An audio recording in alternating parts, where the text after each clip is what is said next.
So you should be getting a note on your computer saying, okay, I'm going to be okay to record it. And welcome, everyone. So my name is Nancy Marco, and I welcome you to this Connecting You with Yourself intentional living circle.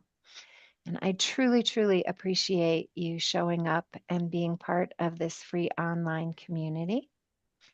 And if you have any questions or ideas for the community, if you want to be a presenter on it, please reach out to me using the email on the website, connectingyouwithyourself.com. And also, please share about our community and invite others who you know would enjoy what is shared to join us. Elliot is our presenter this evening. And as I said, this will be recorded and posted to the Connecting You with Yourself YouTube channel. So before we get to meet Elliot and learn from him, I have a few announcements to share. Any questions before I do that? Hi, Kelly.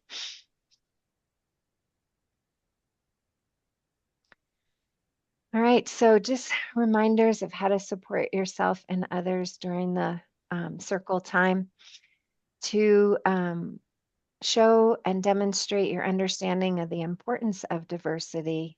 Add your desired pronouns to the screen. And if you know the Enneagram type that you are navigating with and from, you can add that to your screen also. And you do that by going up on most devices up to the top right-hand corner. There's three little dots. Just click on them and rename yourself. I do ask that you manage your audio, and you can raise your hand with the Zoom hand to show if you have a question. We love for you to turn your video on. I know some of you are eating and some of you are having connectivity issues, but if you can, show us your face. We love that. Do grab a pen and a paper. I have mine to take notes with what Elliot's going to share. And did I miss anything? Anybody have any additions, questions, or comments? All right, one more little commercial. What's coming up next? On these circles, Kelly, who is right here in our audience, is going to be sharing on the 19th about relationships. And this is going to be a kickoff for him. He's going to be doing is it bi-weekly, Kelly? Yeah, bi-weekly. Yeah, groups that center around the Enneagram and then just relationships with yourself, relationships with others, work relationships, any kind of relationships. So we're excited about that. And then on the 26th, Jillian is going to kick off. One of the things I've been so excited to do is to make this community have more people who are presenting and hosting and doing things. Jillian's going to host a book club that's going to run once a month. And she's starting out with the book Women Who Run with the Wolves. And it is for both men and women. And it is a powerful book. I've already started reading it. In the yoga corner, no yoga this Thursday. And the Empowered Living Chats is a place to learn Enneagram from its roots to its wings. We have been having so much fun on Fridays, 10 to noon Mountain Time. It's a drop in, you don't need to sign up. I do share how to prepare for the chat in the weekly e news. So, any questions?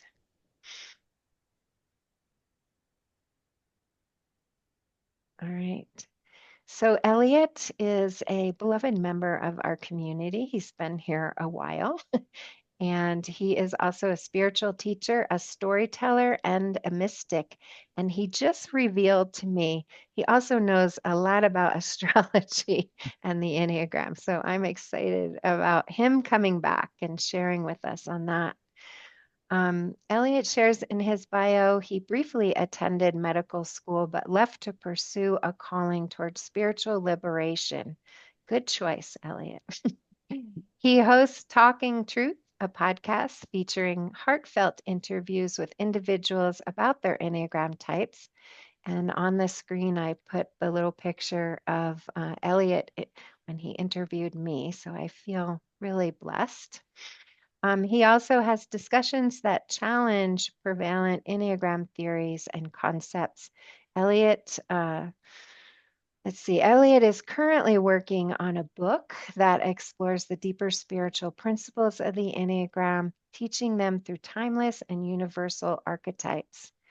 And if you want to learn more about Elliot's archetypal approach to the Enneagram or book an individual session with him, you can visit his website at elliotkillian.org. And I also put on the screen the links if you want to quick take a picture or note them down of his podcast on YouTube and also his Instagram account. I don't think I'm seeing your screen. You're not seeing my I'm screen. seeing the people. I've had this great screen tell. Let's get it up there just for this part. I don't know why it didn't. I think I took it down to let Elliot show his. Are you seeing it now? I do. Yay. Okay. All right. So I'll just leave it there for another second and then I'm going to take it down.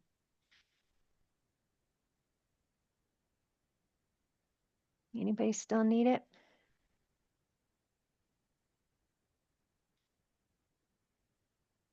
Looks like Jan is. Okay. All right.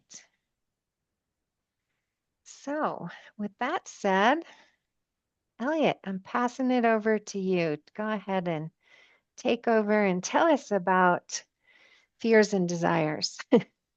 Well, should I do that or am I to lead the centering Oh, practice at the beginning here? yes, and you are to lead the centering practice. I got a little discombobulated by not showing my screen.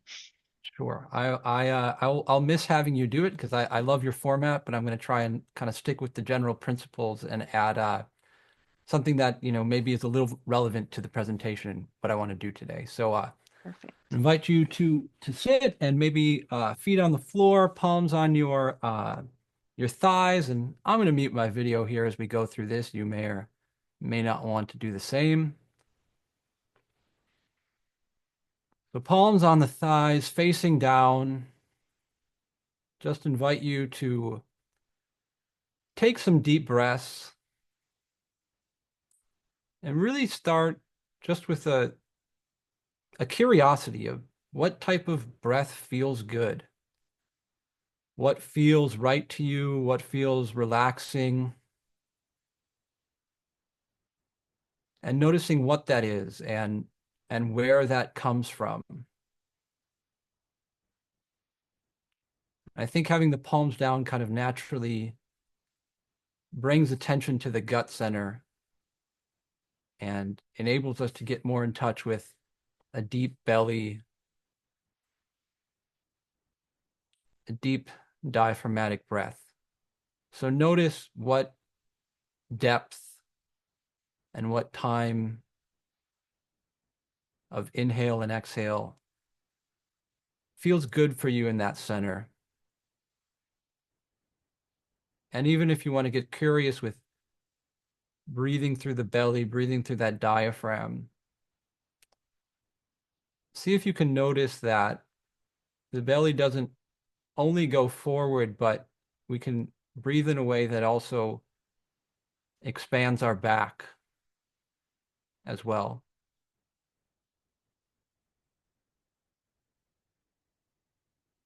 And take a few more satisfying breaths in that deep diaphragm and gut center.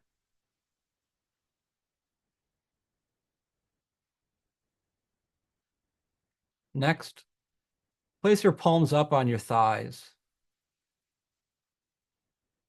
And see how that changes the breath. See if that changes your awareness of your body and how the breath moves and operates. And see if that naturally makes you want to breathe a little more through your chest.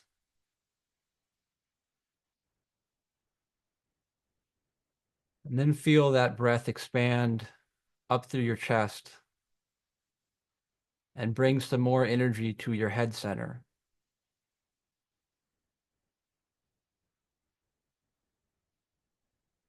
Again, getting curious about what pace, what rhythm feels right for you, what feels satisfying. And then taking stock if you're able to kind of just naturally focus your energy in that head center and that's where it wants to go, or if there are other kind of distracting thoughts or elements preventing you from doing that.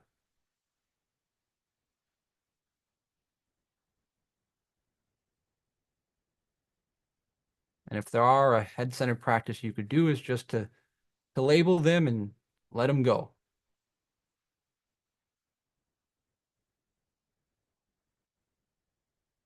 Ah, I wonder if I'm doing this meditation thing right. That's kind of a judgment. Interesting. Label it, let it go. Ah, but what about tomorrow morning? Future. Label it, let it go, and just return to the present.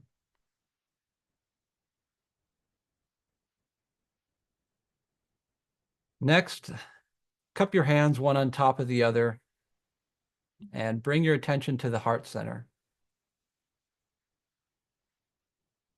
And here, see if you can just enjoy a pure sense of being.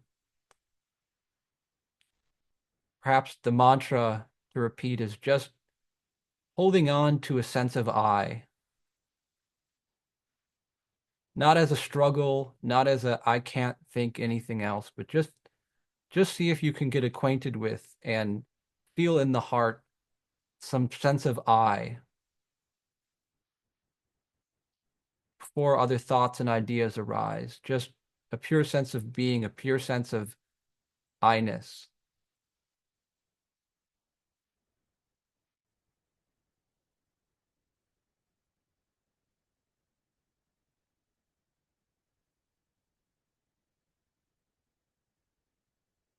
And take a few more breaths.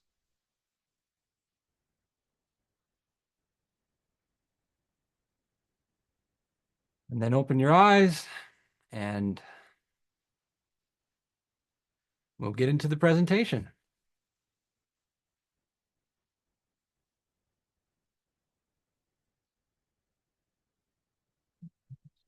All right. Can everybody see my screen all right? All right. Looks good. All right. So I'm doing a presentation here kind of on titled on fears and desires. And I want to talk about first my intention and why I want to do that in the first place. And the intention is to create a cohesive psychological, philosophical, and spiritual framework for maximizing the transformative potential of the Enneagram. And there's kind of two separate parts of that I kind of want to break down. The first one is in kind of creating this cohesive framework, I want to answer a question that a lot of people have when they start getting acquainted with the Enneagram, which is, how is this thing so damn accurate? It almost feels surreal. It's like it describes us and describes parts of us in our experience that we may not even be in contact with. And it can feel like, were you there? Were you watching me? Like, how do you have access to this information about how I act and how I behave and how I think? How did you get that? So what is it about the Enneagram that gives it such deep insight beyond just kind of observable personality traits into really deep parts of ourselves?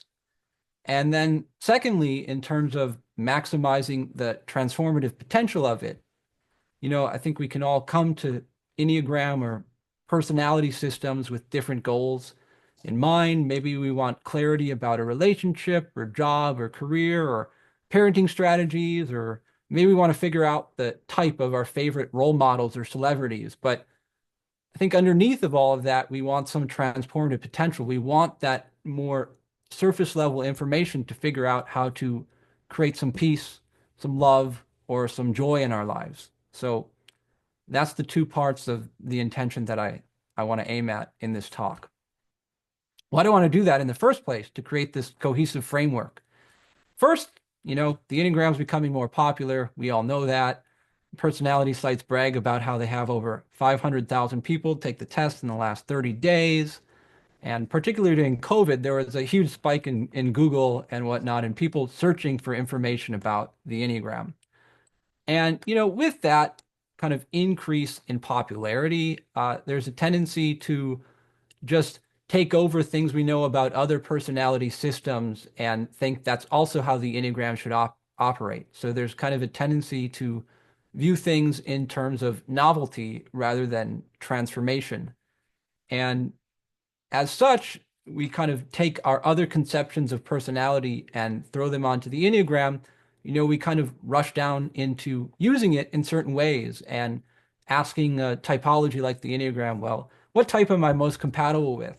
But maybe in some of those questions, we're not always understanding the nature and the essence of the tool.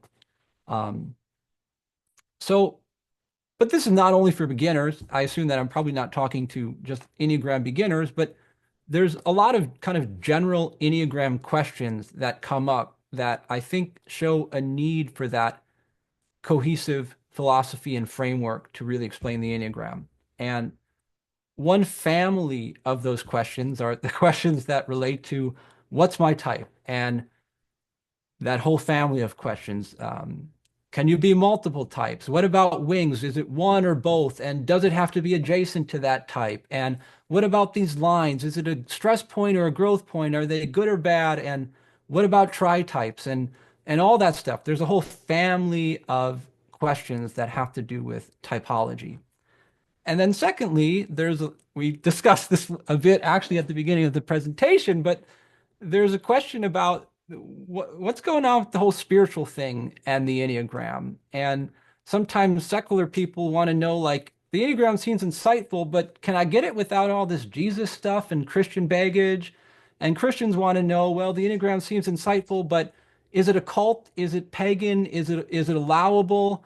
And then, everyone wants to know how does it relate to astrology and tarot and all this other esoteric stuff that kind of maybe seems related and all that. Um, and I want to point out, in regards to those questions, there's kind of two approaches and two ways that we can go about answering them. We can answer them with the stock system-based technical rules. So a question like, am I only one type might be answered with yes, and your type doesn't really change. Well, what if I don't like my type? Well, that's a normal reaction. It probably means you're that type. And is the Enneagram spiritual? Well, yes, look at these historical roots. I mean, we trace it back to the Desert Fathers and we trace it back to the Sufis and all that. So yeah, the Enneagram's spiritual because look at the historical roots, and isn't that fascinating? Um, there's a couple problems with that. For one, we don't always agree uh, on how to answer some of those questions. I'm always kind of amused at how polarizing I see tri-types get amongst some people in the Enneagram community. Again, certainly with the spiritual nature in regards to Christianity of the Enneagram, there's also some really polarized opinions about whether that's an allowable or acceptable tool. And even with something like the lines, is it a good and a bad? Is it a stress and a growth? Or are they both youthful? Opinions change on that. So I think it's worth considering that in relationship to these questions, we can answer them philosophically or technically, and we can answer them with guidelines and rationales or rules, and we can answer them as absolutes or things that are useful in certain contexts and not others. And moreover, the case I kind of want to make for this presentation is that philosophical way of looking at these questions and how all these questions about types and wings and tri-types and lines and can my type change or not all really funnel down into a deep question about identity and that really deep question of like who am I at a core level? And all those questions on the surface funnel down into that deep inquiry. And likewise, all these questions about, is the Enneagram Christian? Is it secular? Is it spiritual? What about astrology and the ancient roots? All funnel down into questions about metaphysics and what is the nature of reality and what is the meaning of life, because that's what all these spiritual domains and philosophies or traditions try to answer at. So really, when we're asking some of those more surface level questions about the Enneagram, we're actually asking things like, who am I? What's my relationship to the world? And what's the meaning or purpose of life, whether we know it or not? Um, Interestingly enough, in the history of the Enneagram, there are kind of two separate camps that developed somewhat independently of one another.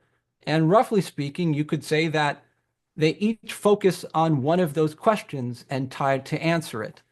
I'm maybe generalizing a little bit here, but that's what we do for the sake of argument, I guess, and making a story and whatnot. So, in some way, the personality camp tries to answer that question about who am I, and the sacred laws camp tries to answer those questions about what's the nature of the universe or the cosmos. And that personality camp is the camp that, starts with Ichazo and then Naranjo and Helen Palmer and Hudson and Risto and Bob Ox and all that. And it all answers that who am I in a way, and in a framework of talking about types and their traits. And then maybe underneath that, there's fixated thinking, feeling, and acting patterns. And there's instincts, and that leads to core motivations. And not everyone, but a lot of people kind of feel that that comes from childhood wounds and whatnot. And then underneath all of that stuff, we get maybe our true personality essence or something. And there's ideas like passions and fixations and virtues and holy ideas.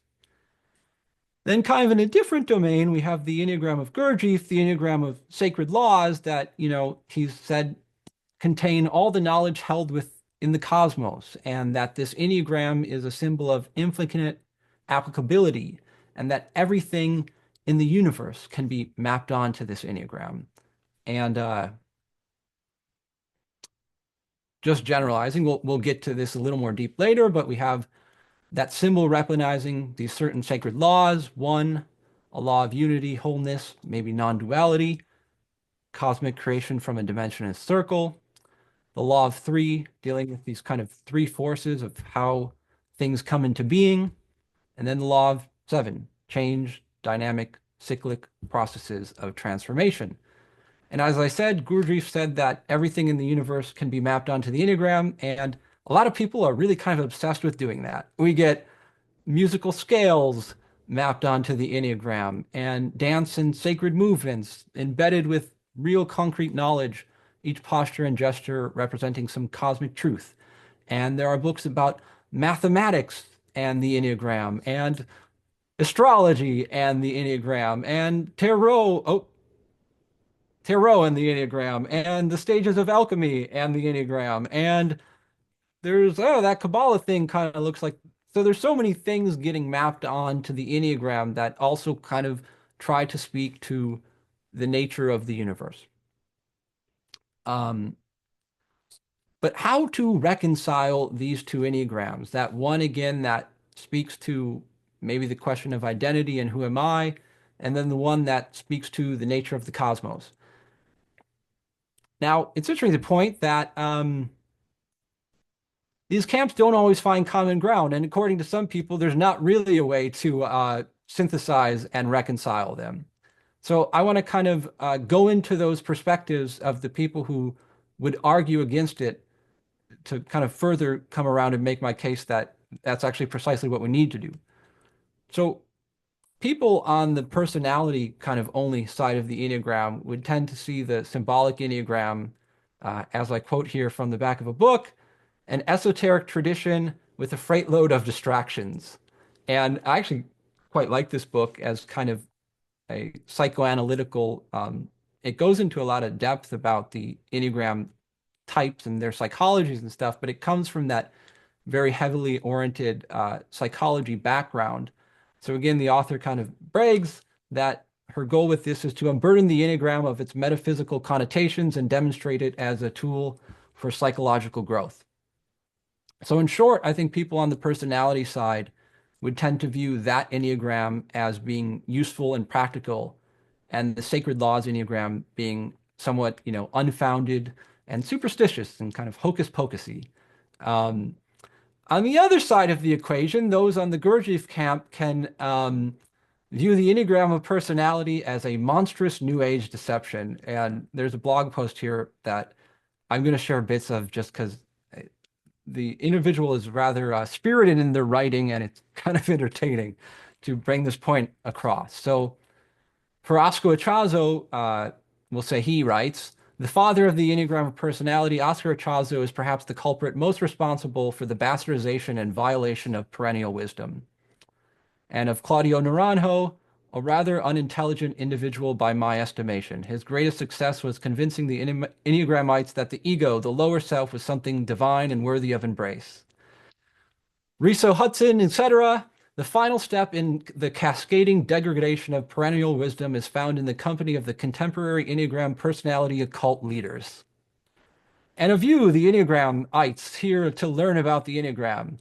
You are largely a group of suckers and fools, most of which care for nothing more than to further embellish their hedonistic, egotistical drives with mental masturbation. Narcissists of the modern world, the children of idiocy and anti-traditionalist thought.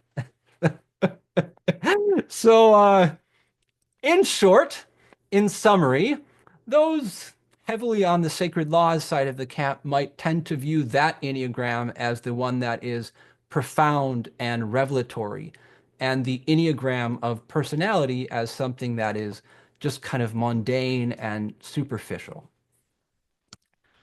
Now, of course, I'm kind of cherry picking some extreme examples to make a case, and it's certainly true, Nancy included, that people are making connections amongst both Enneagrams, and it's not always this fundamental either or thing. But I think my goal is to, with some of these connections, we can all mismatch and take pieces and borrow and make those connections. But I want to really make a solid bridge. And I'm going to continue to do that by pointing out what I think is lacking and why we need to do this in each of those perspectives that view these two Enneagrams as very different things.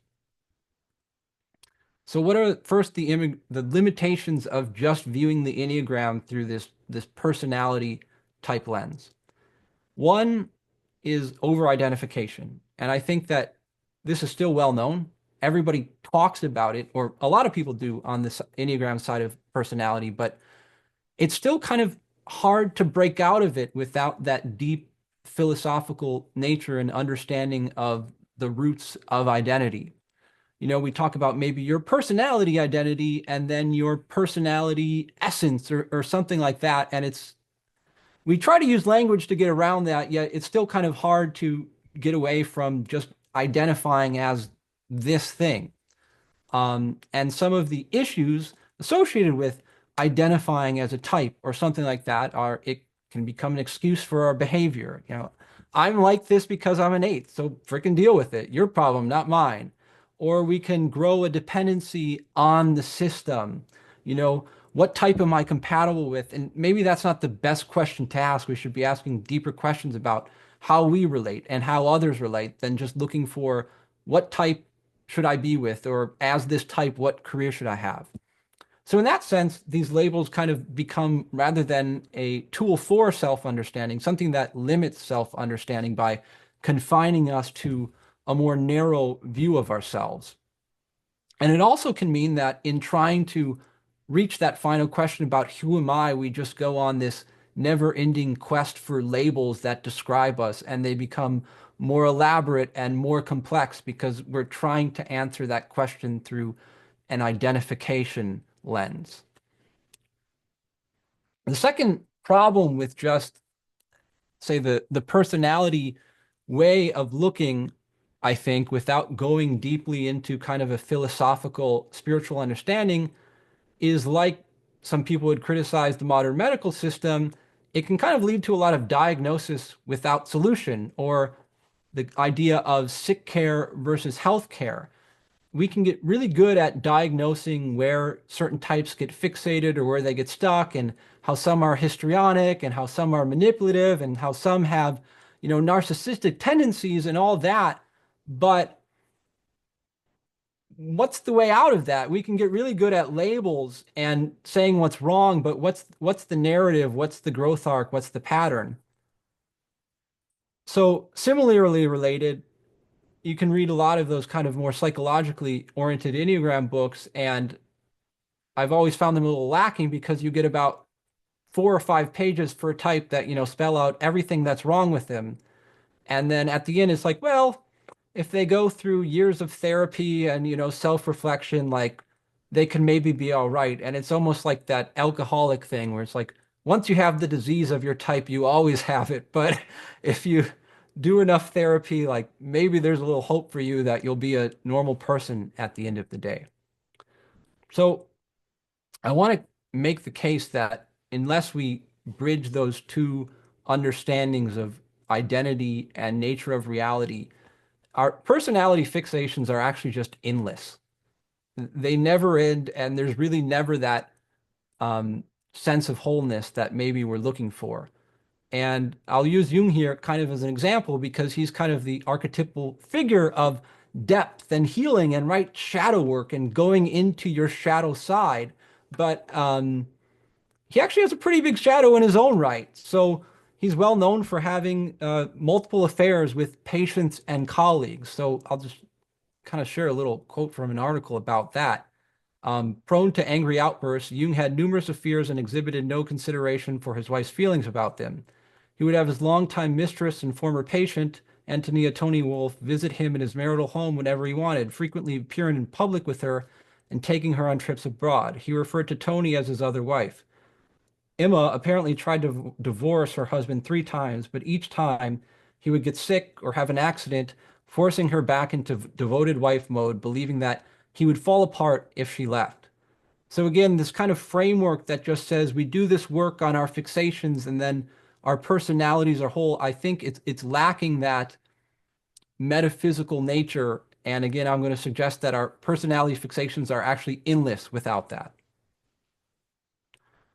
So you can think of it kind of like personality work is upgrading the box that you're in. You go from a little box, then you get a nicer big box and it's exciting, but sometimes you find yourself in a really big box and you still don't feel good. So spirituality or personality is kind of like upgrading the box you're in, and spirituality is kind of like asking questions like, what is this box? Why am I in this box? What's the nature of this box? And do I even need to play this game of boxes, or what's beyond the box? Something like that. So I feel like I'm kind of belaboring this point a lot, but the Enneagram of Personality at its extreme, I think kind of lacks root causes, meanings, or purpose that lets us put a cohesive narrative together for why these traits appear and kind of what to do about them. And maybe there's that tendency to view certain aspects of the Enneagram as ancient or archaic and outdated. Again, from that book I quoted earlier, the Enneagram's difficulty is that it's a centerpiece of an esoteric tradition with a freight load of distractions. So what I'm trying to say is, if people are willing to use the Enneagram as such a useful tool, I think it's, again, useful to ask why. What makes it so accurate? Because it's not just 9 observable types that some psychologists came up with. It's this deep symbol with perhaps deeper meanings that we should try to be aware of and honor, rather than just having this kind of sense of modern arrogance that, labels something ancient as archaic or outdated or speculative. And I'll kind of, coming from meditation background, kind of liken that to also what I see happening with meditation, where we have secular meditation and we're trying to divorce meditation from the philosophy and spiritual background that it came from, and just view meditation as something like exercise for your brain, for instance. And anyone who's done meditation probably sees the flaws in viewing it like that, because with exercise you can work harder and you can get better and all of that. But meditation has this paradox where the harder you try to do it and the harder you try to control your mind, the more dissatisfactory your experience of meditation becomes. So there's actually a researcher who talks about the dangers of meditation and how, they study these people who, start meditating without maybe a strong framework or community and then have these existential crises and breakdowns and all of that because they start rushing into this tool without really understanding the deeper philosophy and spirituality behind where the tool came from. So I kind of want to make the case that also in regards to the Enneagram, it's really important to not divorce it from some of the deeper philosophy and spiritual tradition that it may have come out of. Going on to the sacred laws, what are some of the limitations of just focusing on that, the cosmic laws and mapping all this stuff onto the Enneagram? I'd say the first one is that it can become really fascinating, interesting brain candy. It's such a dopamine hit to figure out the chakras and the tarot and alchemy and all this stuff. And we really feel like we're learning and we're expanding and we're becoming more conscious because we're connecting all these dots in the universe. But in that, we're kind of failing to inquire into that fundamental question of who am I? So all of this spiritual knowledge can become a spiritual bypass and a trap in its own right, where we come to this kind of feeling and assumption that we're the chosen privileged few who know what the real Enneagram is, and there's all these other kind of deludeds, dealing with that fake, nothing Enneagram. So that kind of begs the question, is the goal of spirituality just knowledge acquisition? Accumulating knowledge about the cosmos and knowing how it works and all this stuff? Or is the goal, back to what I said, with the intention, to actually reap the fruits of that spiritual knowledge in terms of peace or love or joy? So what that sacred laws Enneagram might lack is that lens that focuses back on the subject, back on the person trying to acquire this knowledge, that asking questions like, what's your motivation for your interest in all this esoteric stuff? Are you trying to avoid life? Are you trying to feel smarter and better? Trying to feel spiritually superior? Are you looking for quick fix magic solutions and avoiding healing and all those kind of things? And then fundamentally, I want to ask people who kind of have that perspective, not that anyone here does, but if the sacred laws manifest in so many things like planets and mathematics and music and dance and, how things come into existence, why would our personalities be exempt from those sacred laws? Why would they not describe us? So I want to, again, we're going to get to how these things actually go together here in a second, but why do these two Enneagrams fundamentally need each other? The Enneagram of Personality needs this philosophical, spiritual, sacred laws kind of thing to provide a context, a meaning, and a narrative that provides root cause solutions for these really deep personality, yucky fixations that we can start to uncover through the Enneagram.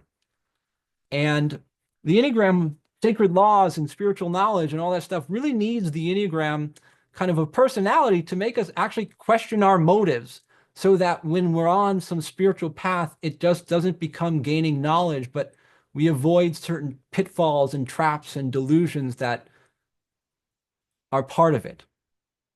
So there's not two Enneagrams, there's only one. And how do we bridge them?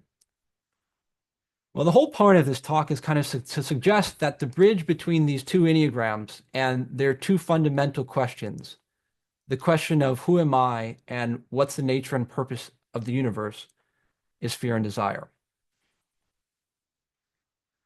So what's the big deal with fear and desire?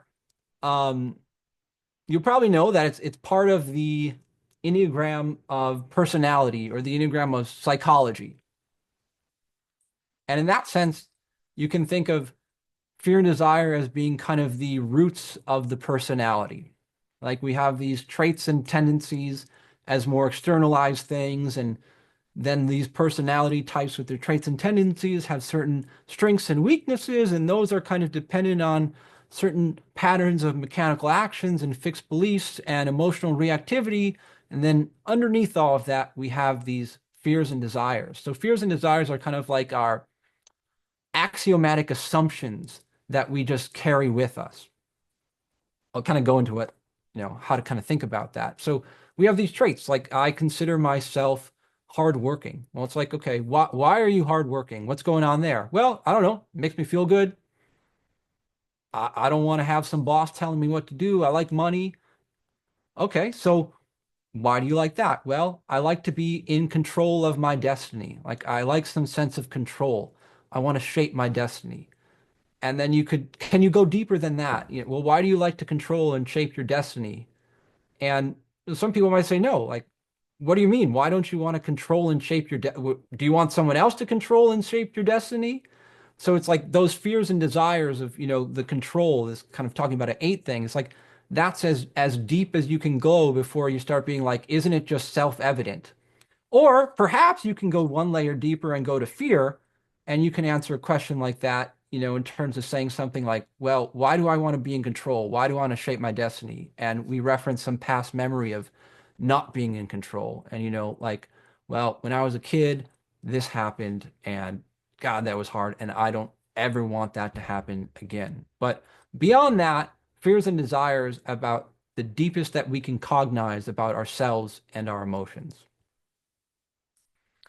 And you kind of test this idea of fears and desires as being something really deep about our personality as like a psychological truth. Take the Buddhist saying of attachment is the root of suffering.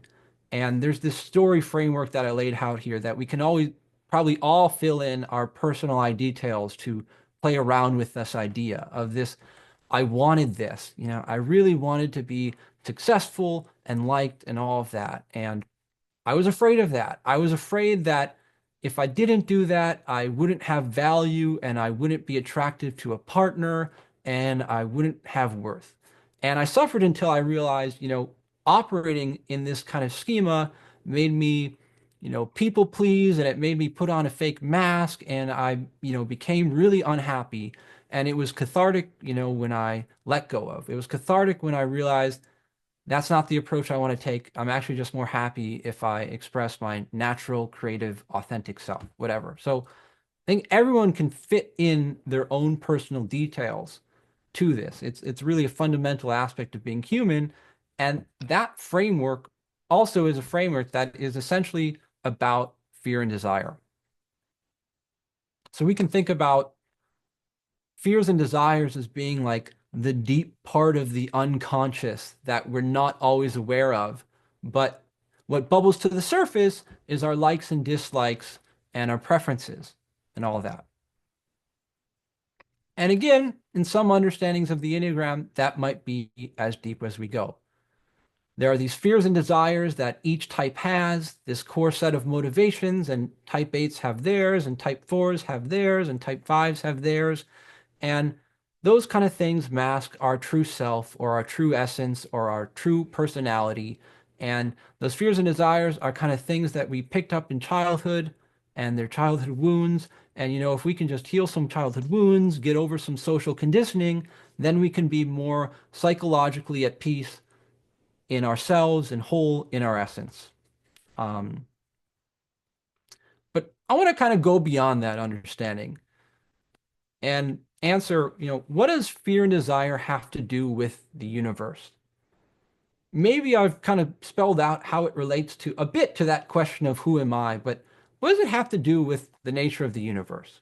So I want to share a story from the Upanishads, which are a ancient set of some of the most old spiritual texts coming from the Hindu tradition, and whereas the Vedas dealt with rites and rituals, the Upanishads really asked those fundamental questions about reality and metaphysics and the nature of reality, and spoke to that kind of law of one, an interconnected universe with a single unifying principle behind this apparently diverse in the cosmos. So this is kind of a creation myth or story, if you will, coming from that sacred Hindu text. In the beginning, this universe was the self alone in the shape of a person. He reflected and saw nothing else but his self. And I'll try not to add too many commentaries on this, but I want to point out that in this context, self refers to something like the law of one, like the absolute principle, oneness. It's not like that capital S psychological whole self. It's really a more absolute sense. Anyway, let's start again. In the beginning, this universe was the self alone in the shape of a person. He reflected and saw nothing else but his self. He first said, I am he. Therefore, he came to be known by the name I. He was afraid. Therefore, people are still afraid when alone. But he thought, if there is nothing else but me, what am I afraid of? From that alone, his fear was gone. For what was there to fear? It is from a second entity that fear comes. But he was not at all happy. Therefore, a person even today is not happy when alone. He desired a mate. He became the size of a man and wife in close embrace. He divided this body into two. From that division arose husband and wife. She reflected, how can he unite with me after having produced me from himself? Well, let me hide myself. She became a cow, the other became a bull, and was united with her. From that union, cows were born. Thus, indeed, he produced everything that exists in pairs, down to the ants. He realized, I am the creation, for I produced all of this. Therefore, he became the creation. He who knows this becomes a creator in this creation. All right, so nice story. It talks about the nature of reality, and it's got this fear and desire stuff going on. It's kind of fundamental to the nature of reality, but what's the real point of it? Uh, is this mythology alone enough to convince me that fear and desire has something to do with the nature of reality and the cosmos? Well, probably not. I'm not going to suggest that. I just want to use this as a starting point to kind of generate a hypothesis and some experiments or some inquiries that we can run. So I think what this story is fundamentally about is the law of one, some absolute principle, some unity, some whole. And in the Vedantic or Hindu tradition, this is often called, again, the capital S, self. And the nature of that whole is said to be Sat Chidananda, or truth consciousness bliss, or being awareness bliss. So again, this sense of self is not something like I'm a psychologically whole self when I'm in my happy space, or I just feel whole and connected when I'm amongst people that I like. This sense of self is actually something more aligned with this sense of, again, unity beyond appearances that in some sense all the religions share. In Hinduism, that's called Brahma. All this is Brahma. Everything comes from Brahma. Everything goes back to Brahman, and everything is sustained by Brahman. You can find these ideas in Christianity, where God is omnipotent, omniscient, omnipresent, and not only is God above all others, but he works by using all of us, and he lives in all of us. I love the poeticism of Taoism. So that absolute unity will be said in this way in Taoism. There is something formless yet complete that existed before heaven and earth, without sound, without disturbance, without sound, without substance, dependent on nothing, unchanging, all-pervading, unfailing. One may think of it as the mother of all things under heaven. Its true name, I don't know. Tao is the nickname I give it. Buddhism tends to be much less poetic, favoring technical, precise explanations over these poetic ones. But there's this weave of dharmas and doctrines in Buddhism, some of which I mentioned here, that all point to some type of underlying interconnection unity. And then coming out of that, we have the first sense of being or self, which is this thought I. But then we get into what I want to suggest is perhaps the most relevant law of three that we should consider, is that this I, through the forces of fear and desire, an active force, a passive force, a yes affirming force, a no denying force, through that I, the unity becomes, and those forces, the unity becomes a dual multiplicity. So again, this is kind of a creation story, maybe not the quite fall from grace that, and from oneness that, we might interpret the Christian tradition as, but again, they're all kind of saying this similar thing, that we come from something and we find ourselves here in this multiplicity. And that's coming from one and coming here. But now we might ask, how do we use the Enneagram to become whole? I just shared a story, perhaps about the one became many through fear and desire, but that's not where we're at. How do we go the other way? And how do we become whole or become in union? And perhaps maybe, though, that's not even the right way to phrase the question, because you could say we already are in union or we already are whole. So a better way to phrase it might be to say, well, what causes us to forget that? Why is it not apparent to us? What gets in the way of us realizing our oneness and not feeling separate? So later in the Vedantic tradition, I think there's a few verses here that really spell that out, and that's the kind of basis that I want to use for the hypothesis and the testable framework that I want to get into. So this is the Atma Nirvana Shaktam. So these are verses that have to do with the nature of the soul and nirvana, or liberation. And the essence of that, boiled down, is I'm not the mind, nor the intellect, nor the ego, nor the reflections of the inner self. I'm not the five senses. I'm beyond that. I'm not the seven elements. I am indeed the eternal knowing and bliss, the auspicious pure consciousness. So in essence, I'm going to have a sip of water here. In essence, what I want to lay out is that this forgetfulness of self or unity comes down to kind of two ingredients. One of them is perception, the senses. There's somehow an illusory nature to this multiplicity that we don't see the deeper layer or unity of it. And then the second is the interpretive structure, the ego, ignorance.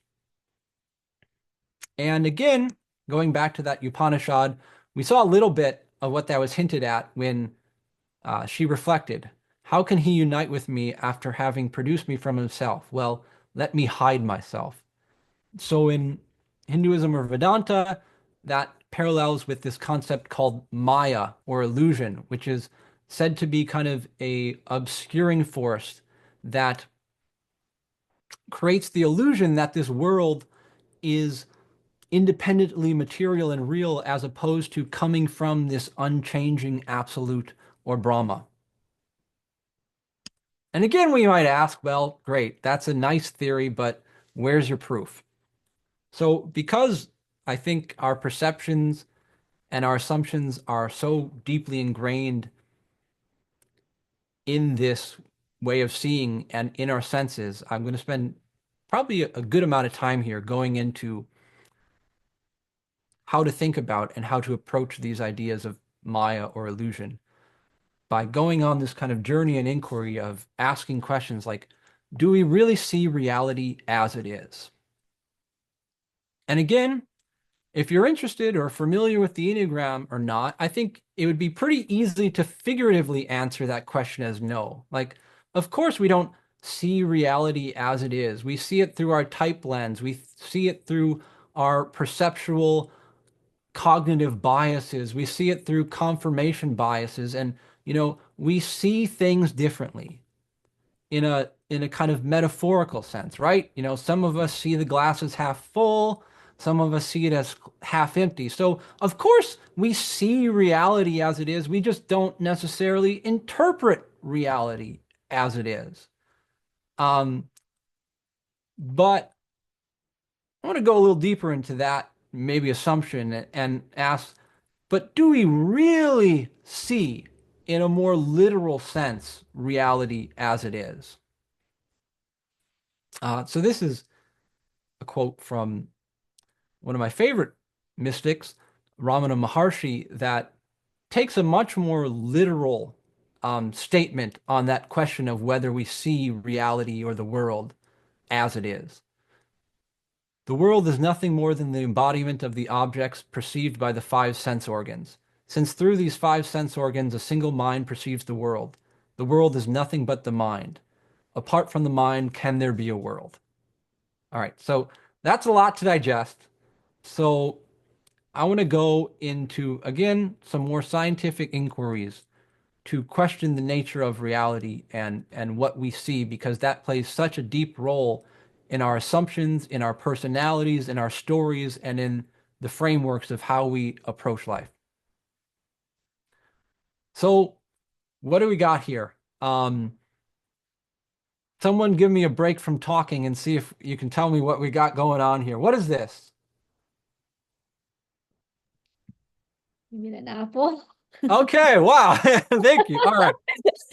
How do you Not how do you like, know it's an apple? is this an apple? It's an apple. Okay. What tells you that? Um, it's just a look and feel. Look and feel. So we could say it's red, it has a certain shape, that's an apple, right? And that's what we see. We see colors and we see a certain shape, right? Okay, thank you. Um, but what is red? Like what actually is red?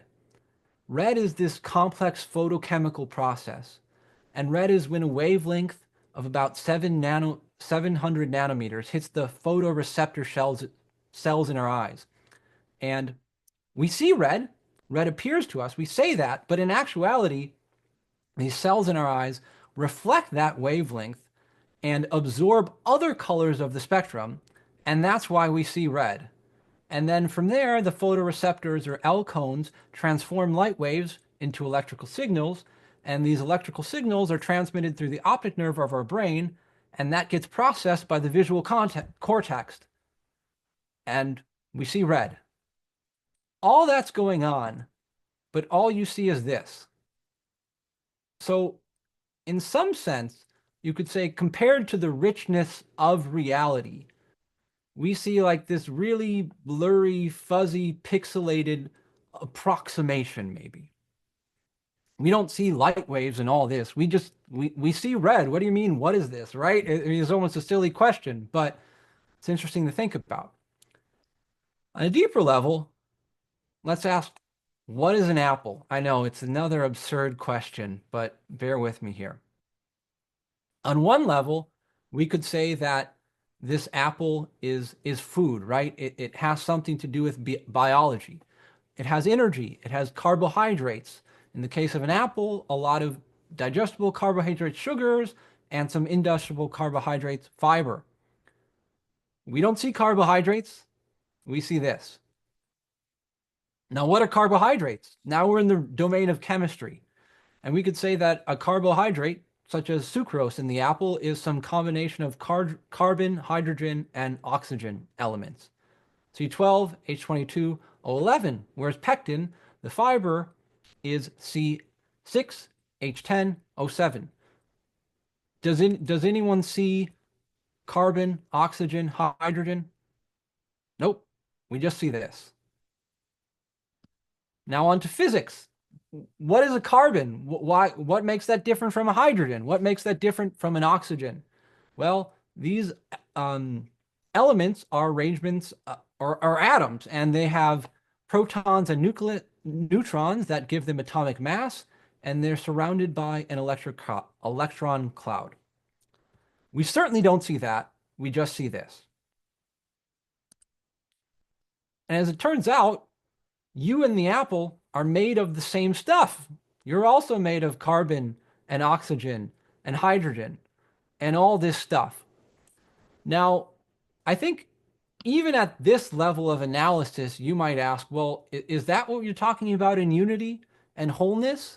Like we're all connected, right? Like we're just kind of particles in space and time, and we're just like a bunch of electrons and protons and neutrons floating around in space and time. And yeah, I'm me and you're you, and an apple's an apple, but on some level, like we're just all this particle soup, right?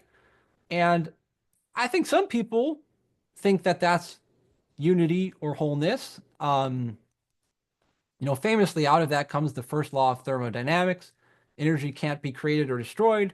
And you can see, people saying that, well, there's proof of the soul, right? Energy can't be created or destroyed. You just change bodies. Um, and then furthermore, that can be used as kind of a framework to, say, well, hey, we're all energy. So if you focus your mind and you focus your energy, you can think and grow rich. You can manifest what you want because you can use your mind to affect the energy level of reality. But that's not really how physicists interpret and view this kind of framework that I just laid out. So this is Sean Carroll, a world-renowned theoretical physicist, Harvard grad, currently at Johns Hopkins, and he works a lot with particle physics. And this is kind of what he would say, maybe in regards to that interpretation that I just shared, is that the laws of physics underlying our everyday lives are completely known. We know all the particles that make you up. As such, you can't bend spoons with your mind. There's no life after death. The stuff that makes you up doesn't go anywhere. The secret to our biology, our life, our nature as organic beings, our thinking, our consciousness is not going to be found in changing those laws of physics. So, in other words, on kind of one level of reality, we're all this particle soup. And, some people would say, well, that proves the afterlife, right? Because you don't get destroyed. You just change form. But others would say, yeah, there's no afterlife because your particles don't go anywhere. They don't go to heaven. They don't go to some other world. But those particles that make up you and your body and your mind and that makes up you, that dissolves into something that's not you. It's not the body. It's not the mind. So that afterlife stuff is not substantiated by this understanding of physics. So to answer the question, at this level, you might ask, do we see reality as it is? And the answer might be, well, no, but our machines do. And our machines tell us that you're made up of these fundamental particles and forces, and that forms these elements such as oxygen and carbon and hydrogen, and that forms these cells, and that forms these organs and tissues, and that forms your brain. Again, we have the laws of physics underlying our everyday lives are completely known, but admittedly, these physicists would admit there's a lot to learn in terms of biology and motivations and psychology and how these elementary particles gang up to make complex emergent phenomena like you and I. So this all kind of points to what's known as the hard problem of consciousness. And it's trying to understand how these particles become elements and become biology and the brain. And then how does that translate into consciousness? How does that translate into us? How does that translate into subjectivity?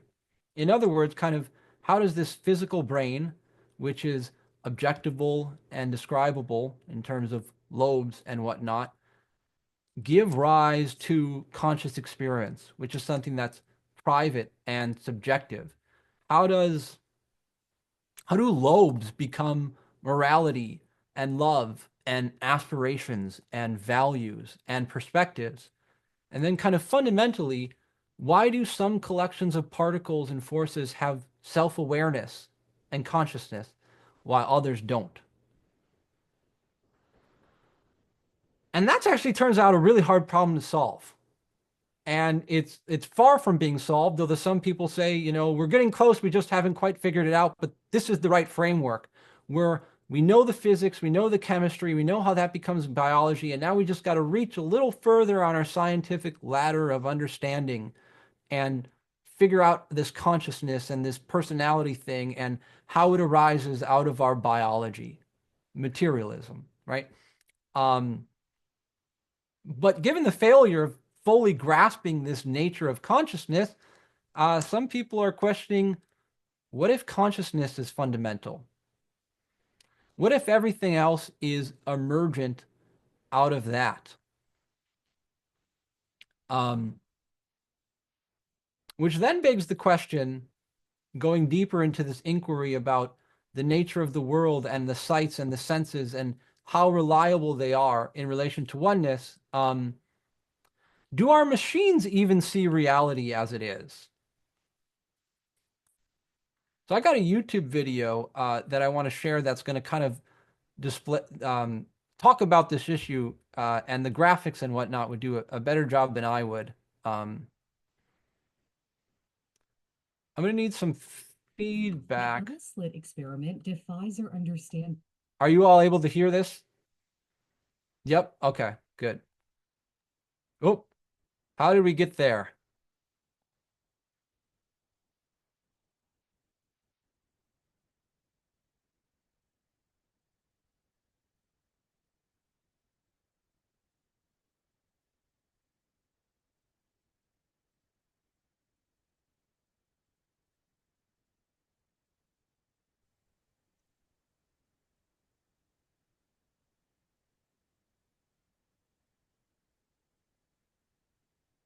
Okay.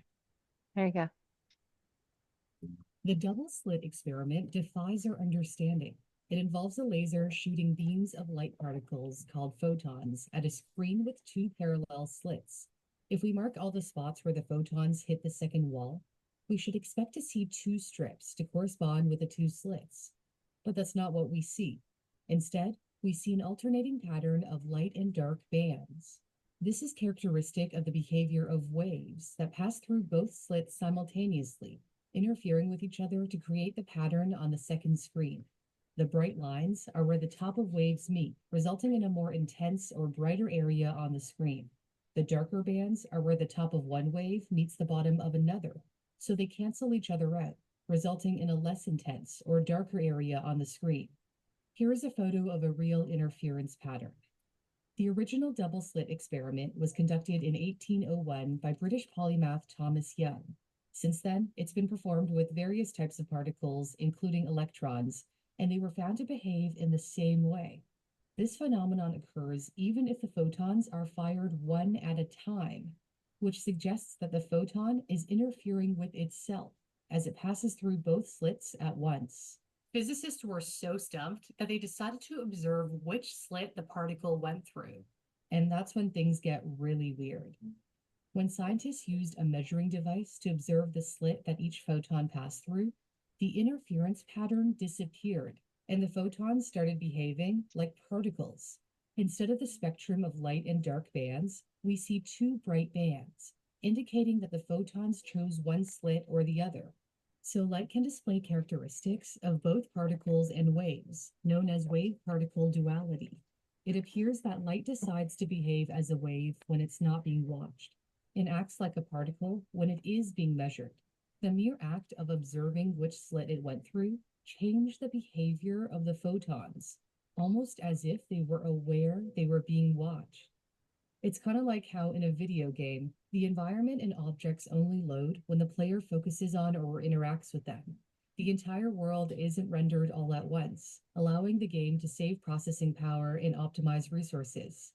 Likewise, light seems to behave like waves, but when we observe it, it's as if we're loading its properties, causing it to change and act like particles.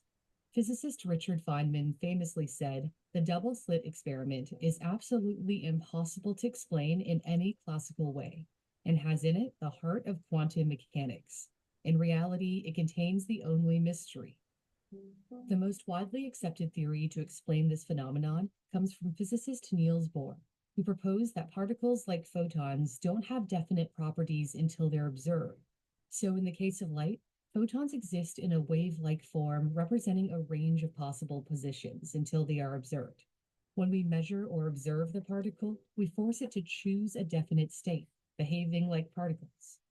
This is called the Copenhagen interpretation, named in honor of Bohr's home city. However, to this day, no one knows why observing a particle causes its behavior to change. Not everyone was a fan of his theory. Einstein disagreed that particles could be in multiple states at once until observed. He was uncomfortable with the inherent randomness of such an interpretation and famously said, God does not play dice with the universe. Einstein believed that the universe followed a consistent set of rules, like how his general relativity theory predicted the motion of planets around the sun. He spent his later years trying to develop a unified theory that explained everything in the universe, but he didn't succeed. Physicists recently conducted a variation on the double slit experiment. In April 2023, researchers at Imperial College London swapped out the screen with two slits for a transparent material used in smartphone screens called ITO. They first fired a laser beam at the material. When a second laser was directed at the material and pulsed super quickly in quadrillionths of a second, it caused the material to become temporarily reflective. The interaction of laser 2 with the material changed the frequency and therefore the color of the light from laser 1 that was reflected off the material. This experiment shows that by manipulating time rather than space, they were able to create interference patterns similar to the interference observed in the original double slit experiment. There are certain things in life we take for granted. If you don't get enough sleep, you'll feel tired and groggy. If you drive recklessly, you're more likely to get into an accident. But sometimes there are principles that govern our lives that we just can't explain. The perplexing result of the double slit experiment is up for interpretation, with some suggestions that this is evidence our world could be programmed. So far, not even the best scientific minds can explain the bizarre behavior of particles, at least not yet. There are many puzzles that are perplexing.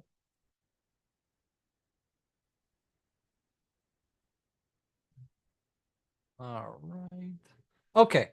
All right. So bear with me. We got a little more science. We got a little more physics to do. I understand that this may be overwhelming or over some people's heads, but the point isn't so much for you to understand it. It's to raise the next series of questions I want to get to and the next inquiry and ultimately bringing it back to something relevant and personal and fear and desire and all that. So, kind of in other words, there's a lot of dualities in the world. And even this really fundamental one at the level of physics, this wave particle duality, depends on this third thing. You, again, you metaphorically speaking, can be a camera, whatever, but it depends on observation. On one hand, an apple's this, particles. Another hand, it's this waves. And again, it depends on you, for lack of a better word, and I, and subject, something. So maybe now we can see how this quote that I shared earlier is maybe not as radical as it may have once seemed. So again, Sed's questions on that hard problem of consciousness and does consciousness arise out of matter?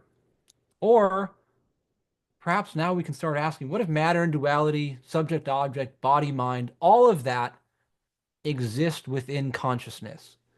And that essentially, going back to some of those earlier teachings I shared, is the suggestion in the spiritual tradition that I'm most familiar with, that the self, the absolute, whose nature is Satchitananda or truth, consciousness, bliss. And next, I want to point out that, again, all of these assumptions about the nature of reality and the ground of reality and all the theories that we lay upon them, or rather, all these theories have their fundamental axioms and assumptions. And the more physical, materialist assumption is that the fundamental in that is space-time, right? You can't get more fundamental than that. We have particles and waves. There's that duality, but they both exist in space-time. For example, the Big Bang, right? The proposed theory of the universe, 13.8 billion years ago, the universe began as a singularity, a point, infinite density and temperature, and this singularity is thought to have contained all the matter and energy and space and time of the universe, and that expanded of space, not in space, but the expansion of space, whatever. Again, complex theory, but there are these quantum mechanical equations, and they can do all kinds of things to predict the probabilities, location, and behaviors of particles in space and time. And those have their uses. That kind of technology and quantum equations are used for lasers, used for MRI, technology like laptops, and figuring out the precise time keeping for things like cell phone GPS and whatnot.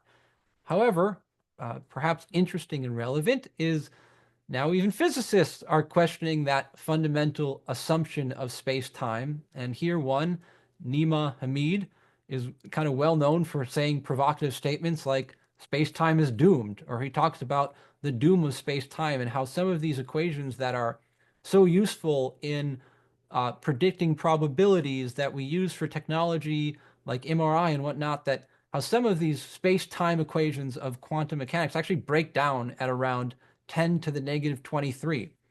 So he actually has proposed and done research on a mathematical structure that doesn't neatly correspond to space-time geometry, but gives better and easier predictions for observable phenomena within space and time, and that's the amplituhedron. And you can look that up. And interestingly, that's what it looks like in this representation. And here's another representation of what it looks like. And again, this is a geometric figure outside of space and time that better predicts phenomena that occur within space time than some of the more weighty and complex quantum mechanical theories and equations. Okay, now we're coming back to Earth. What was the purpose and the point of all of this?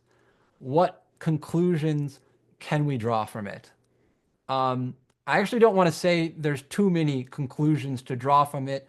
Again, there's always a danger in people not really understanding the physics, coming to use that physics to justify their beliefs or their assumptions. But I want to at least bring up the inquiry and come back to this question of, do we really see reality as it is? And hopefully at this point, you're like, I don't know. I'm not sure that we do. And maybe even our machines and our scientific understandings don't see reality as it is. Maybe a lot of our fundamental assumptions about space and time and matter are all wrong. At least that's possible, you know? And maybe we're not just separate egos in time and space. And maybe through this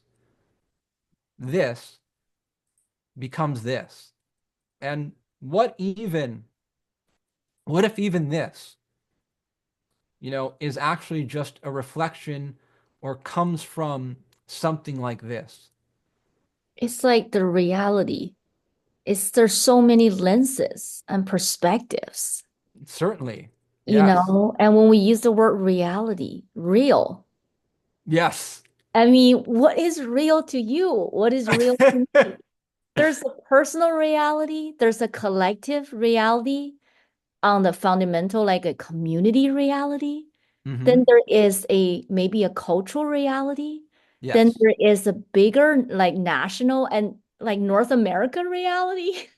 Yes. There is like bigger than that. When you go bigger, expand and expand to universal consciousness reality. I mean, the end of the day, obviously, is oneness. There's Yes. that rhythm of oneness, but it's so relative, right? And it's like, what the heck is real?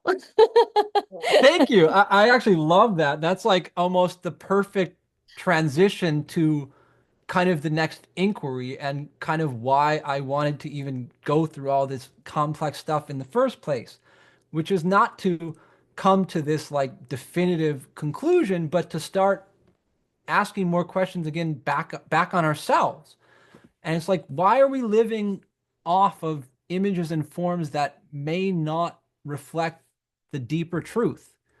And like, if reality is one, fundamentally, maybe at this more real layer or whatever, if we conceptualize it that way, what stories should we live by?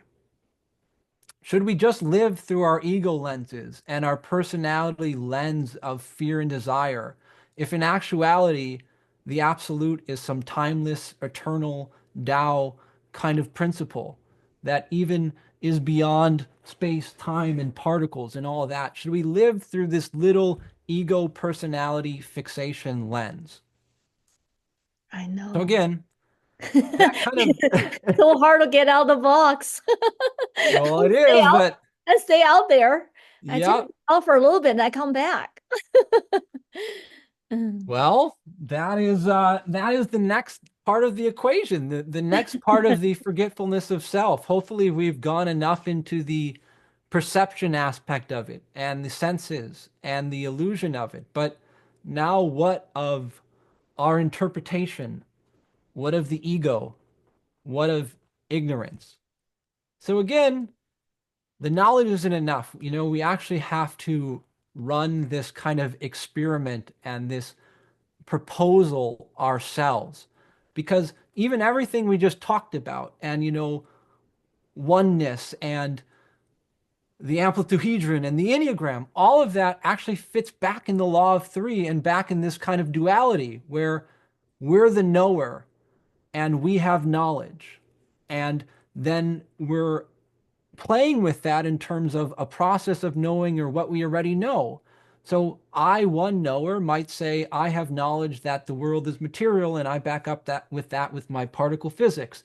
And I, some other knower, might have knowledge that, well, actually the nature of reality is non-dual, and I back that up with, these spiritual traditions or whatnot. But that still has this duality of knower and knowledge, which I think points up another point to make, is that you can't know unity, you can't know wholeness, you can only be it, because in that, all these laws of threes and all these dualities that are propped up by subject and object dissolve into oneness or into wholeness. Mm. And again, that's why in Hinduism or Vedanta, the self is described as, again, now we're getting into more words and we're getting into, which is why I meant to say that the analogy is the finger pointing at the moon. You can't talk about the absolute. You can't talk about truth, because What the these heck? words are just poetic expressions trying to get you closer to it, and they're approximations. You can only be it, and its nature is truth, consciousness, bliss, or truth, awareness, being. Um, Mhm. so it's not enough just to have knowledge of the amplituhedron and say, well, I think that's the Enneagram and that proves non-duality. And it's not enough just to prove unity through vortex math, or Tesla saying, if only you knew the magnificence of 369, then you'd have the keys to the universe. Or Gurdjieff, all knowledge held within the cosmos. Or maybe there's some idea that this unity, you get that and believe that from all the Mhm. various religious sacred geometry. But Mhm. on a more fundamental level, I want to point out that really the only use of this knowledge, of this object, of this knowledge of oneness, is if it encourages you, the subject or the ego, to have the curiosity or the faith or the courage or the conviction to actually run this kind of experiment, to actually realize and be the self, to not just know about it, but to realize it, to be one with it. Because otherwise, that knowledge just is the kind of knowledge that says, I know something that you don't, and I'm better than you.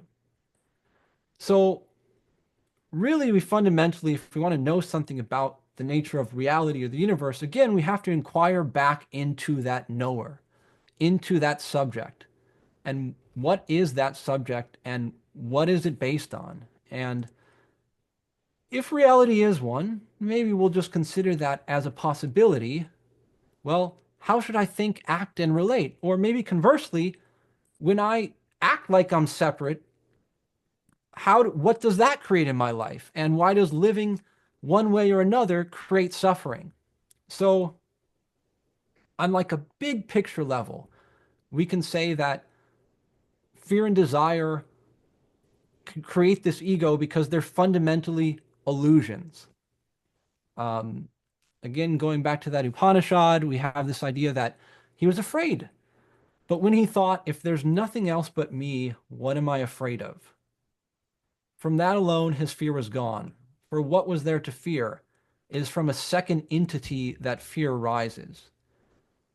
And there's a great story, again, in the Indian tradition about, well, there's this man walking one day at night, and he sees this coiled thing on the ground, and he recoils in fear, and he runs away. And to make the story more dramatic, I'll say that, he drops his cell phone, and his cell phone breaks, and then he's late coming home for dinner, and his wife is all pissed at him, and all this stuff. And, it's just terrible because he thinks he saw this snake, and he has to run. But then he comes back the next day and sees that the snake was actually just a rope. So it's asking us to beg that question, is that if you knew the truth of oneness, would you be afraid in this world of forms and images? And that's, again, pointing this to the idea that there's something about ourselves and fear and desire in the universe that has to do with this illusionary nature of fear. And in that understanding, we can say that fear contracts us and it makes us feel separate. And then along with that comes this desire, and which is understood on a deep existential level as this longing for union and wholeness. Which again, we go back to the Upanishad and see, but he was not happy.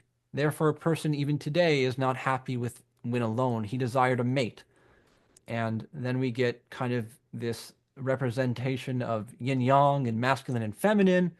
And then again, this idea or concept of Maya, that out of this desire comes creation, but that creation kind of hides the fundamental unity or oneness. So while our desires are kind of thought of as longings for wholeness, they also tend to be misguided by the Maya, and we look to feel long and whole and complete through these things and experiences that don't actually provide that, which even on a mundane psychological level, we can explore. There's some great books like The Paradox of Choice or The How of Happiness, and they all talk to things like hedonic adaptation and honeymoon phases and all that, and how, we're actually not all that great at predicting what's going to make us happy. We think it's going to make us happy, and then we get it, and then it doesn't, et cetera, et cetera. So on like a big picture, view, we can say that there's something really significant about fear and desire because they're like our psychological responses to sensory illusions that contract us and give us this limited sense of self. And so there's some falseness to fear and desire, and well, the false makes us suffer. And we can explore that principle again in kind of a psychological relational level, like when we put on a mask, or we have lies about our relationships, that falseness makes us suffer. But you could also say that kind of separation is the cosmic lie that makes us suffer. But again, that's getting a little abstract. I want to take it down to a more personal level that we can kind of inquire into.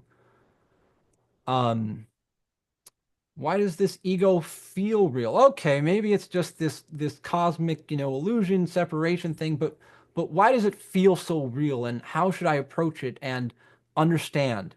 And the problem with fear and desire, and what's wrong with fear? I mean, come on, like, doesn't it protect me? And desire, like, what? Should I just give up my desire? How do I do that? So what's going on with fear and desire to us on a psychological level that causes suffering? We can explore the idea that fear divides. And again, we can come up with interpersonal examples of when we're afraid and, we don't necessarily ask for what we want, we criticize and we shame and we blame because we just don't want to actually be vulnerable or something like that. And, we can all come up with examples of how fear divides us politically or how fear divides us socially. But on like a personal level, I want to explore the idea that fear and desire divide us psychologically. You know, we want money because we want the freedom that comes with it. But then we also don't want to be chained to a job. We want a nice lifestyle that has flexibility that the job that gives us money doesn't have. Or we want to be successful and known and praised, but hey, we're kind of scared of or afraid of getting that spotlight shined on us, and we don't want to be judged or criticized or seen as a failure. Or on one hand, we want this deep intimacy and this true connection and this family, but also we fear vulnerability and we don't want to give up sexual freedom and variety and all these things. So kind of one of the fundamental problems with fear and desire in this world of multiplicity is that there's just so many of them. And we are owed this and we owe that, and we want this and we don't want that, and we are this and we're not that, and and there's just so many of these I affirming and I denying forces collapsing in on us at once. And Gurdjieff kind of spoke to that. Man has no individual I, but there are instead hundreds of and thousands of separate I's, very often entirely unknown to one another, never coming into contact or, on the contrary, hostile to each other, mutually exclusive and incompatible. Each minute, each moment, man is saying or thinking I, and each time his I is different. Just now it is a thought, now it is a desire, now it is a sensation, now another thought, and so on, endlessly. So it kind of begs the question, how can so many separate I's find wholeness?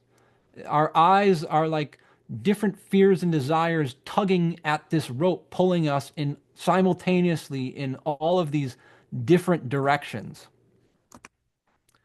So, but that's kind of what the ego tries to do or thinks that it is. It's this central controller that looks at our minds and looks at all the fears and looks at all the desires and, tries to choose which one to do. And it tries to control and choose and plan in life in a way that maximizes our pleasure and minimizes our pain. But then I want to ask, that's how we kind of conceive of the ego, right? But what is this ego and who controls it? If the ego is controlling and picking and choosing amongst our fears and our desires and how to go through life, then what's controlling that? Which brings up a bit of a dilemma, because I'm suggesting that the ego is actually just these affirming and denying forces of fears and desires, creating this contracted sense of self. So how can we control the things that compel and control us? If this sense of self is created by fear and desire, what makes it think that it is also now choosing amongst fears and desires? To put it another way, can we fear and desire our way out of the box that fear and desire has created for us?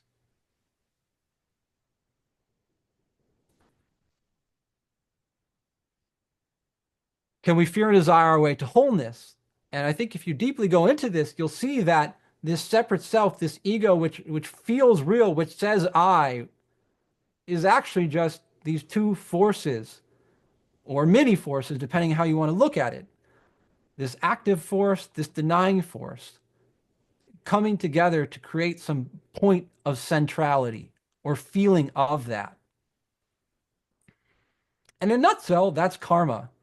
Fears create desires, desires reinforce fears, and on and on.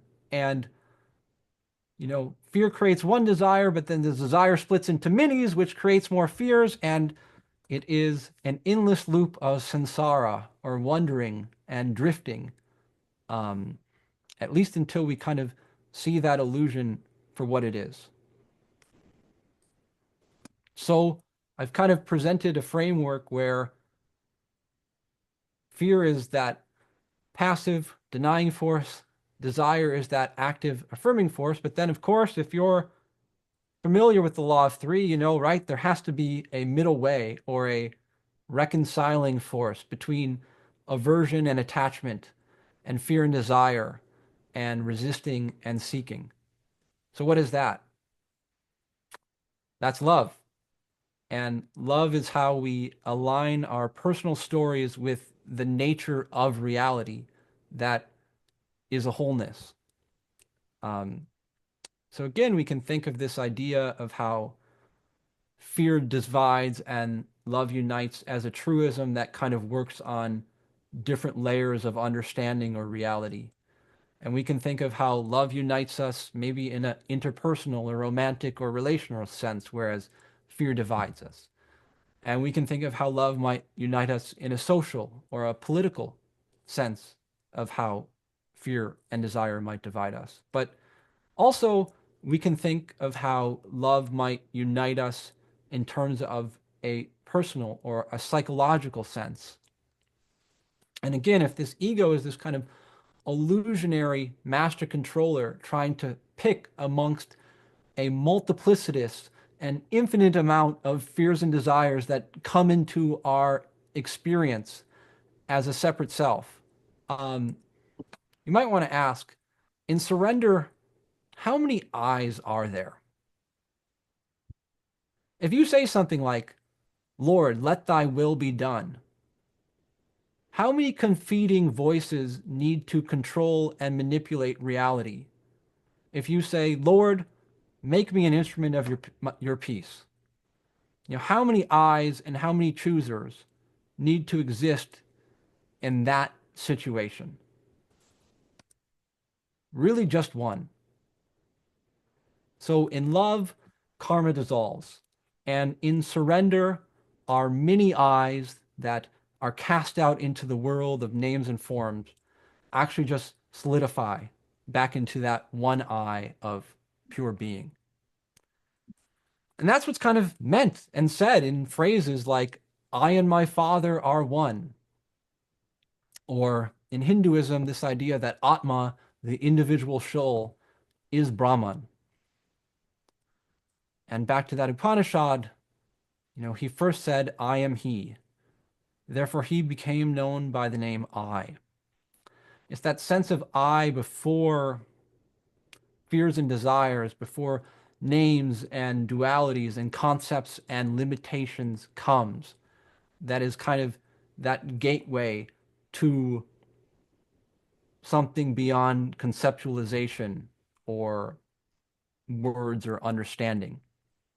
And it's also, you see that come up when Moses is talking to God and he says, I'm going to go talk to the Israelites. Who are you? Who should I say has sent me? And he says, I am that I am. Not I am this, not I am that, not I'm this concept, this idea, just I am that I am. I, that pure being, that first thing to arise out of awareness. Um, so fear divides, love unites, and I'm trying to understand my slides, where I'm trying to go with this. um, oh, yeah. So I think that kind of saying is the fundamental ingredient of all the religions, and this tension between fear and love is really expressed in so many ways. Again, beyond the differences, we can say polytheistic, monotheistic, non-theistic, like Buddhism. They all point to this in one way or another. And it's in love and truth that those two questions I posed earlier, what's the nature of reality and who am I, actually just merge into one thing. Ichazo says, in essence, every person is perfect, fearless, and in a loving unity with the entire cosmos. From the Bible, you get sayings like, perfect love casts out fear. Who does not love does not know God, or for God is love. An Indian sage, Nisargadatta Maharaj, tact from desire and fear is bondage. Tact from love is freedom. Love is the meaning and purpose of duality. And then you see this kind of also in this idea of fear versus love in New Age thought. Marianne Williamson of A Course in Miracles. A miracle is a shift in perception from fear to love. You see ideas like this show up in the law of attraction, and It's kind of fun to think about it in the multiverse theory. What if I made this choice in love rather than fear? Um, so I think at this point, I've kind of laid out that cohesive psychological, philosophical, and spiritual framework in trying to show how the essence of the Enneagram really comes down to this tension between fear and desire and love. But I want to end by going into the practicalities of that. Like, how do we know that we're on the right path? Because, of course, we can fool ourselves. We can delude ourselves, and we can justify and we can rationalize that what we're doing is in the name of love when it's really coming from fear. There's kind of a fun movie scene where this person, basically her stepfather is kind of an abusive drunk asshole, and she decides to burn the house down with him in it and kill him. And she goes to her mother and she says, I did this. And she's kind of expecting to be, I know you wouldn't do it, but I did it for you. Now I got to run, kind of thing. And she's expecting to be praised for it. But her mother says, how could you do that? I loved him. And she says, what did you mean? You loved him. He was terrible to you. I saw all the things he did. And she says, well, you don't choose the people you love. And then this person, Kate, comes back and says, I did it for you. And her mom says, no, what you did it for yourself. And so there's just kind of a good example of like an unhealthy two fixation. I won't go into it too much. Kate from the show Lost. And then there's Bernie Madoff, one of kind of the most Oh, financial. famous Ponzi scheme, guys who I actually use in the book I'm working on as kind of this archetype again of some unhealthy three fixations. And Oh, you see a three? yeah, Bernie, okay. yeah, Because and my it's like, husband's in finance. I know he like how to say, like he got into this money scam and everything because he's greed, right? yeah, but he says there's interviews with him in jail, and he kind of What just did says, he well, say? I wanted to be a success. And Mm. I came from nothing, and I just kind of rationalized that, I was working against the establishment and what I was doing okay, and it wasn't going to hurt anybody, even though, Oh, I, a multi-billion dollar scam. And yeah. then, of course, even Hitler, thought that he was doing God's will and says, part of his mission and purpose was to put an end to the constant and continuous original sin of racial poisoning and to give the Almighty Creator beings such as he himself created. So that's kind of the extreme example of how we can convince ourselves that we're acting in surrender and love when maybe we're acting in fear. But as Nancy said on the podcast that I did with her, the great thing about the Enneagram is that if we really take it seriously, it doesn't really allow for spiritual bypassing. It doesn't just Yeah, allow us to kind of, you know, convince ourselves and delude ourselves and rationalize that we're acting in love rather than fear. And right. kind of intellectually, one of the ways it does that, I think, really well is going back to that Ichazo Enneagram of holy ideas and virtues and fixations and passions. And obviously, I don't have time. We're getting low here to go into that, but that's a great place to look to and understand fear versus love. And one thing that I'm doing in my book is I'm trying to translate all of that into archetypes because, again, traits can be out there. And these holy ideas can be kind of abstract ideas and concepts to play around with. But I'm trying to, again, put that into these universal archetypes to show how these fears and desires and these passions and holy ideas and fixations play out on like a personal archetypal level for each type and what the journey through fear and desire looks like for each type. So again, I won't go into that now, but that's one way to approach how do we know we're on the right path. But that's also somewhat conceptual. So the last place to look for how do we know we're on the right path is in ourselves. Our body and our experiences are giving us clues for whether we're on the path of fear or love.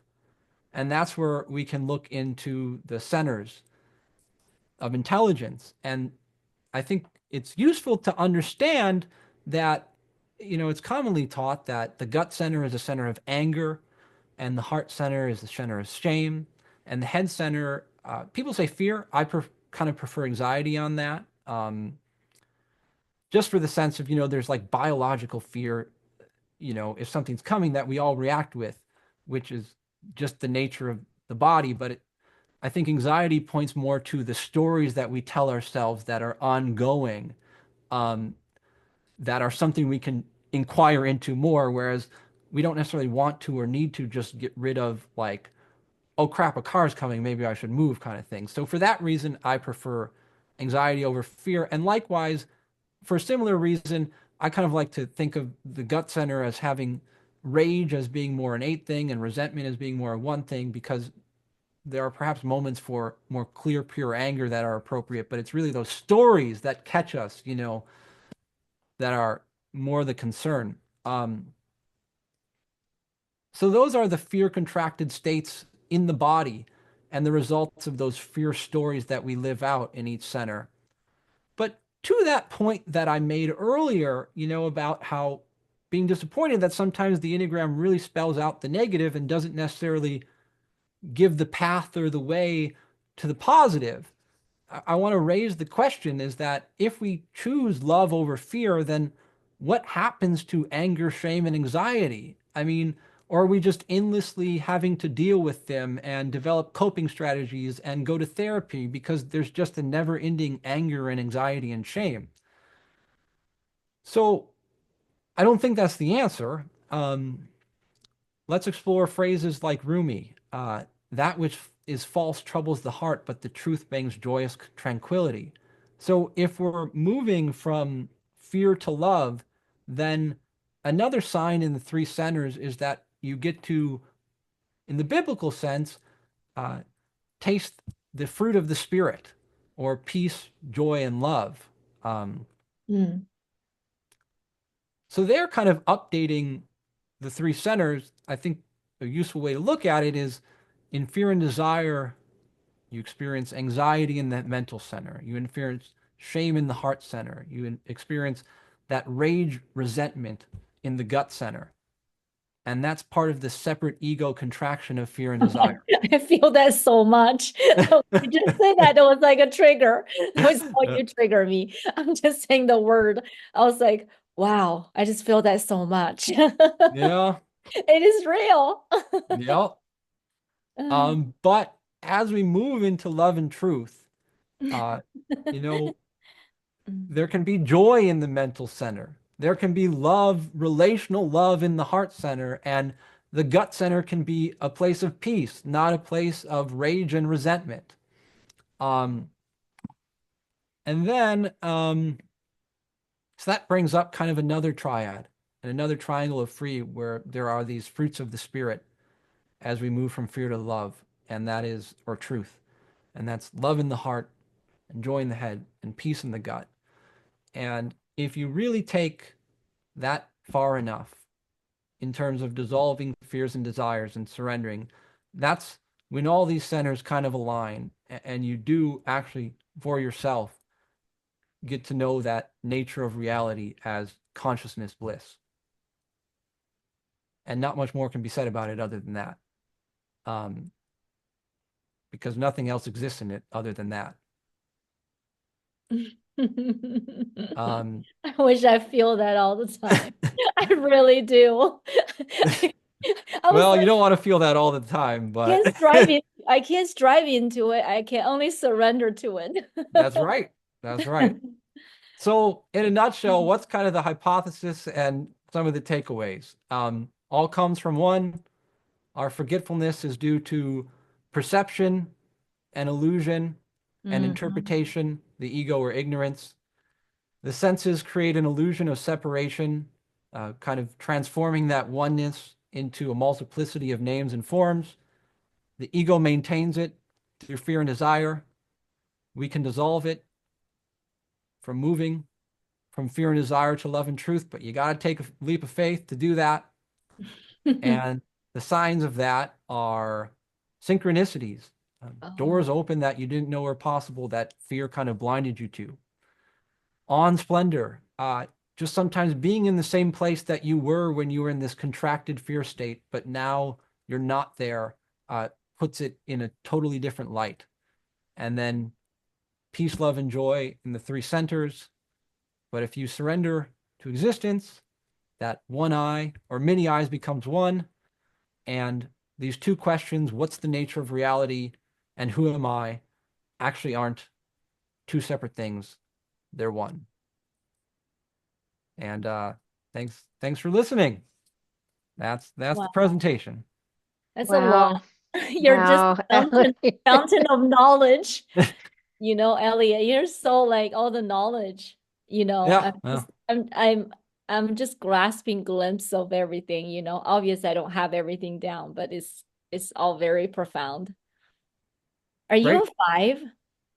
Yeah, you could say that's a home base for me. Nice Because guess. I can tell that your intelligence, like your knowledge and desire for, the head center to have that knowing the truth coming Yes. from all the different modalities and really, really know the truth with your mind and studying it voraciously. And, I'm not that, but I definitely appreciate it. And I'm doing my best, but I'm not there, with everything, obviously. But I'm learning what I can. It's very fascinating. Well, that's great. Definitely. Thank you for all your comments. It's always a little weird presenting to screens in silence, but you really actually said the perfect thing at some of my transition points to guide the presentation. So it's kind of a pleasure to have you here. So thank you. Yen Oh, is so good at that. We do love having Yeah. her. She I'm always adds the trying. right comments at the right time. I want to understand. I want to, but I'm, not a 5, so I definitely don't have any depth of that, the knowledge that he has, obviously. I just try to like, But you got it all right. So, um, I know we only have a couple more minutes, but I see a lot of people popped on. Any questions for Elliot? I think he really took us way out there, Yeah. included all this like amazing information, and then all the brought us back in a way that the whole process was about the unity. yeah. So, everything you did bring us full circle. But any questions for Elliot?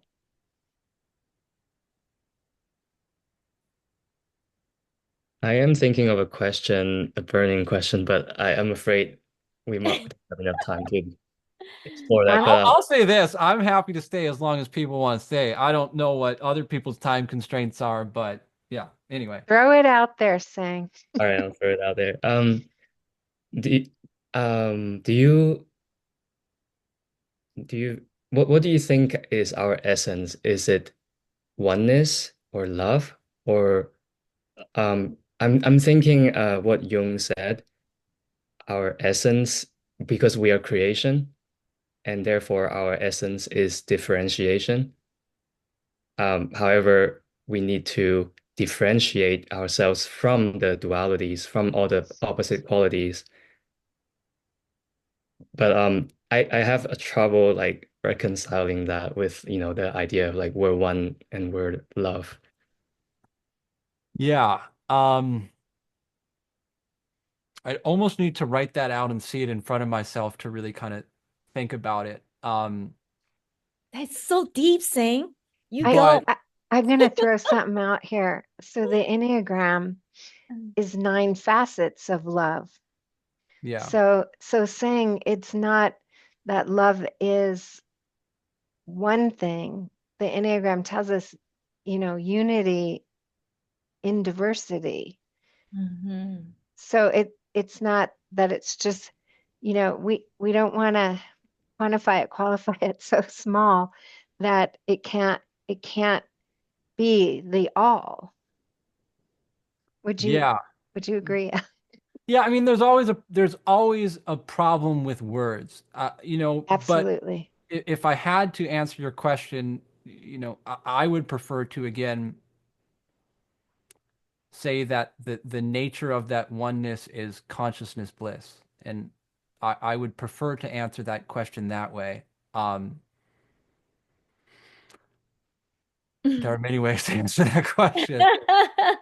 Which actually, okay, I was almost gonna wonder, like, should I end the presentation here, or was I gonna go into it more? I was gonna kind of, I'll go here now because you asked this question. I was gonna kind of suggest a little bit of a paradox, and that's in one way we can think of these sacred laws as a higher and lower kind of dichotomy type of thing, where, and that's kind of how I presented it, where there's this oneness, and then there's this fear and desire and separation, and then there's the multiplicity. So the idea is that one of like Maya illusion, where the goal is to kind of dissolve the ego and fear and desire, and realize that oneness whose nature is consciousness bliss. Um, and that can lead to a certain understanding, and that can also, as useful as it is, also kind of create a fixed philosophical position. So there's another way, is to just think of the Enneagram as, yeah, maybe there's these three sacred laws, but actually fundamentally it's this one symbol, and we can't parse out the law of one from the law of three from the law of seven. Yeah. And Oh my in that God, sense, Elliot, you're setting me up for the presentation I'm doing tomorrow and Thursday and Friday because that is exactly true. They're not separate, and yeah. they're not laws to be obeyed. They're laws that explain.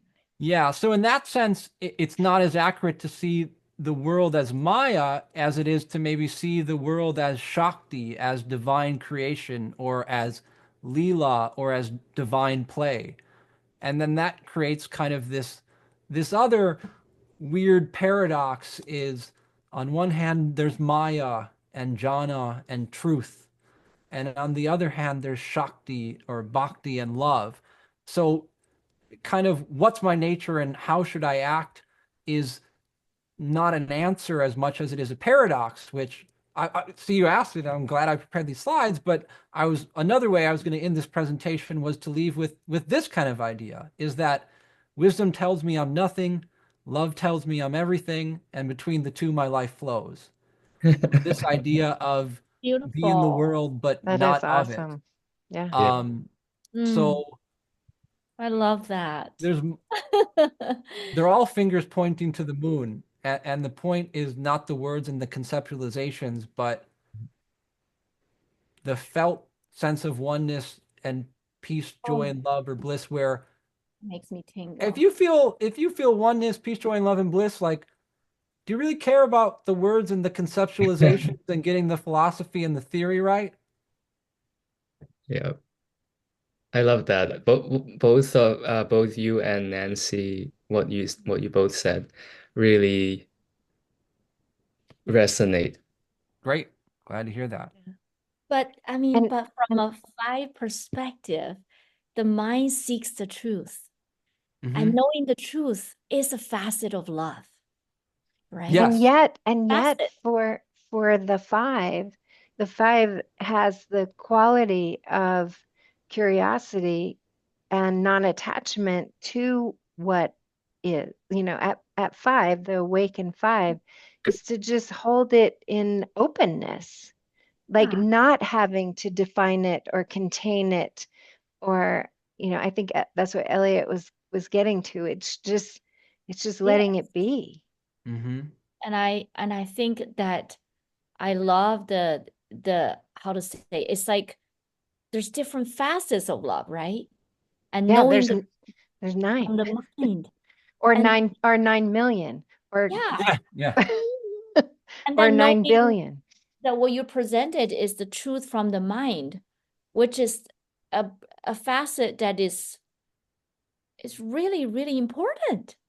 You know, it's Sure. not Yeah. everything, but it's one of the nine facets, Yeah. that holds a lot of value and lots of truth. Thanks. Elliot, this was fabulous. I want to honor people's times. I see some people jumping off already. It's 9:02. I'm going to end the recording with deep appreciation for you and everyone here. So thank you.